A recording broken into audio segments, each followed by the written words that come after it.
نشے کی بیماری کا علاج نشہ چھوڑ دینا یا نشے سے دور کر دینا کسی کو نہیں ہے۔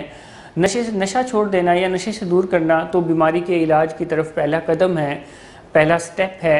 اس کے بعد اس کے ساتھ ساتھ کچھ اور چیزیں ہیں جو ٹھیک ہونا ضروری ہے۔ جب کسی بھی شخص کو نشے کی بیماری ہوتی ہے تو نشے کی بیماری ہونے کے بعد نشے کی بیماری کی علامتوں میں ہے کہ ان کی روٹین خراب ہو جاتی ہے، ان کے رویے خراب ہو جاتے ہیں، ان کے موڈ و مزاج خراب ہو جاتے ہیں، ان کی پرائرٹیز خراب ہو جاتی ہے، ان کا لائف سٹائل خراب ہو جاتا ہے۔ سو جب کسی بھی شخص کی نشے کی بیماری کا علاج ہوتا ہے تو ان چیزوں کا ٹھیک ہونا بھی ضروری ہے۔ اور اگر کوئی شخص صرف نشہ نہیں کرتا مگر ان کے رویے ٹھیک نہیں ہیں، ان کی عادتیں ٹھیک نہیں ہیں، ان کے موڈ و مزاج ٹھیک نہیں ہیں، ان کے لائف سٹائل ٹھیک نہیں ہے، ان کی پرائرٹیز ٹھیک نہیں ہے، تو اس کا مطلب یہ ہے کہ وہ ٹھیک نہیں ہے۔